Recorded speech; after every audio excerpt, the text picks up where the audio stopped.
Hello दोस्तों, मेरा नाम है संग्राम और आज है दिन 20 जुलाई 2026। तो चलिए दोस्तों देखते हैं क्या हाल है हमारे पोर्टफोलियो का। तो चलिए दोस्तों देखते हैं क्या हाल है हमारे पोर्टफोलियो का। सबसे पहले दोस्तों देख लेते हैं हमारा जीरोधा का ट्रेडिंग अकाउंट क्या कहता है। और आज दोस्तों निफ्टी बैंक हमारा 700 से 780 पॉइंट के करीब गिरा हुआ है, 1 से 1.5% के करीब। निफ्टी 50 हमारा 130 से 140 पॉइंट के करीब गिरा हुआ है, जो भी 1% के करीब है दोस्तों। आज एक अच्छा खासा बेरिश डे के जैसा लग रहा है दोस्तों। मार्केटिंग में थोड़ा नेगेटिव सिनारियो लग रहा है दोस्तों। इंडिविजुअल स्टॉक्स का क्या हाल है देख लेते हैं। एलटी फूड्स हमारा 0.5% के करीब गिरा हुआ है। पीरामल फाइनेंस हमारा 1% के करीब गिरा हुआ है। यूपीएल हमारा 1% के करीब गिरा हुआ है। टाटा स्टील हमारा 0.5% के करीब बढ़ा हुआ है। जनरल इंश्योरेंस हमारा फ्लैट है। पीएफसी हमारा फ्लैट है। Tata motor commercial vehicle 2 to 3% के करीब गिरा हुआ है। टाटा मोटर पैसेंजर व्हीकल 0.5% के करीब बढ़ा हुआ है।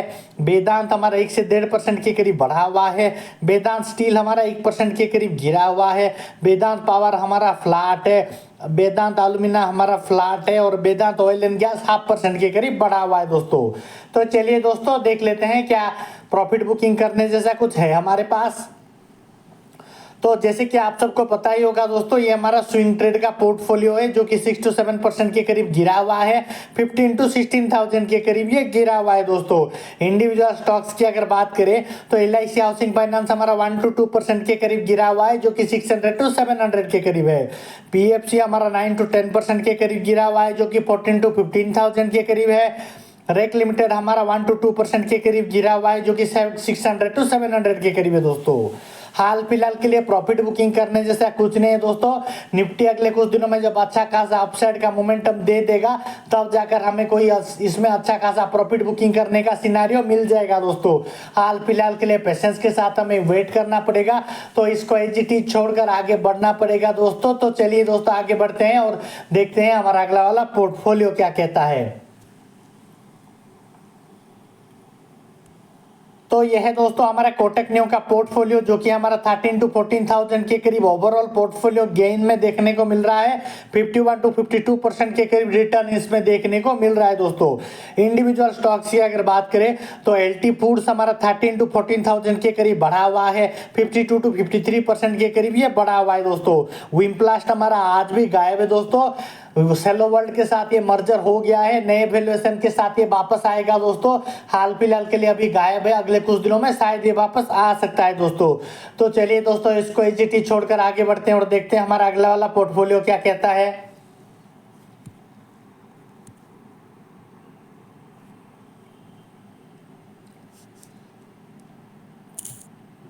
अगर आप लोगों को भी स्टॉक मार्केट के रिगार्डिंग कोई क्वेरी या फिर जानकारी की जरूरत पड़े तो मुझे कमेंट में जरूर बताइए दोस्तों, ताकि मैं आप सबकी कोई मदद कर सकूं।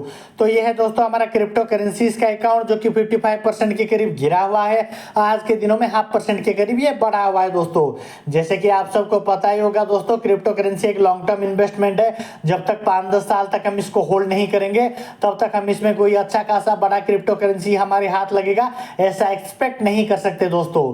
तो चलिए दोस्तों इसको एजीटी छोड़कर आगे बढ़ते हैं। तो यह है दोस्तों हमारा ग्रो का पोजिशनल ट्रेड वाला अकाउंट, जिसमें हमारा 1 डे रिटर्न में 600 to 700 के करीब गेन देखने को मिल रहा है, जो कि हमारा फ्लैट ही है। टोटल रिटर्न में 40 to 41,000 के करीब गिरा हुआ है, जो कि 6% के करीब है दोस्तों। और यहाँ पर दोस्तों इंडिविजुअल स्टॉक्स की बात करें तो रेक लिमिटेड हमारा 30 to 31,000 के करीब गिरा हुआ है। पीएफसी हमारा 9 to 10,000 के करीब गिरा हुआ है। 5 to 6% के करीब ये गिरा हुआ है दोस्तों। तो हमारा पोजिशनल ट्रेड वाला अकाउंट है ये। जब तक 20-30% के करीब हमारा प्रॉफिट एंड गेन देखने को नहीं मिलेगा तब तक हम इसमें कोई प्रॉफिट बुकिंग नहीं करेंगे दोस्तों। तो चलिए दोस्तों देखते हैं हमारा म्यूचुअल फंड्स का क्या हाल है।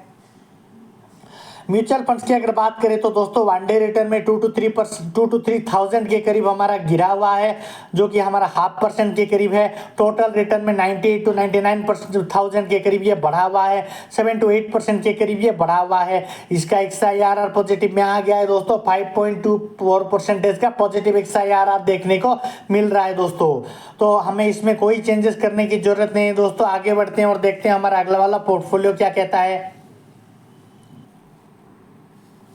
तो यह है दोस्तों हमारा एंजल वन का इन्वेस्टिंग अकाउंट, जिसमें ओवरऑल 42 to 43,000 के करीब ये बढ़ा हुआ है, 20 to 21% के करीब ये बढ़ा हुआ है दोस्तों। ये म्यूचुअल फंड्स की अगर बात करें तो 7 to 8% के करीब ये बढ़ा हुआ है, और इसका XIRR भी पॉजिटिव में आ गया है दोस्तों। 4.32% का पॉजिटिव XIRR हमें देखने को मिल रहा है दोस्तों। इक्विटी की बात करते हैं, इक्विटी में हमारा 41 to 42,000 के करीब ये बढ़ा हुआ है, 21 to 22% के करीब।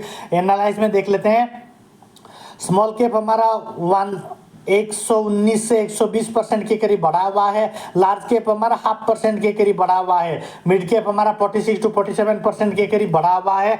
सेक्टर वाइज देख लेते हैं, फाइनेंस और हाउसिंग हमारा 133 to 134% के करीब बढ़ा हुआ है, ऑटोमोबाइल और ट्रक्स हमारा 65 to 66% के करीब बढ़ा हुआ है, स्टील और आयरन 17 to 18% के करीब बढ़ा हुआ है, ऑटोमोबाइल और पैसेंजर कार हमारा 38 to 39% के करीब गिरा हुआ है, पेस्टिसाइड और एग्रोकेमिकल 13 to 14% के करीब बढ़ा हुआ है, अदर्स हमारा 8 to 9% के करीब बढ़ा हुआ है।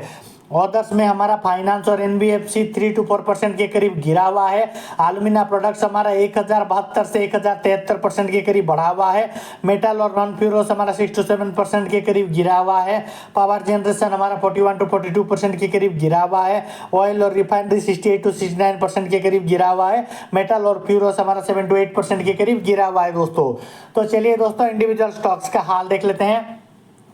वेदांत एल्यूमिना हमारा 1073 to 1074% के करीब बढ़ा हुआ है, पीरामल फाइनेंस हमारा 134 to 135% के करीब बढ़ा हुआ है, Tata motor commercial vehicle 65 to 66% के करीब बढ़ा हुआ है, टाटा स्टील हमारा 18 to 19% के करीब बढ़ा हुआ है, UPL हमारा 13 to 14% के करीब बढ़ा हुआ है, PFC हमारा 1 to 2% के करीब गिरा हुआ है, जनरल इंश्योरेंस हमारा 5 to 6% के करीब गिरा हुआ है, वेदांत हमारा 6 to 7% के करीब गिरा हुआ है, वेदांत स्टील हमारा 7 to 8% के करीब गिरा हुआ है, Tata motor passenger vehicle 38 to 39% के करीब गिरा हुआ है, वेदांत पावर हमारा 41 to 42% के करीब गिरा हुआ है, वेदांत ऑयल एंड गैस 68 to 69% के करीब गिरा हुआ है दोस्तों।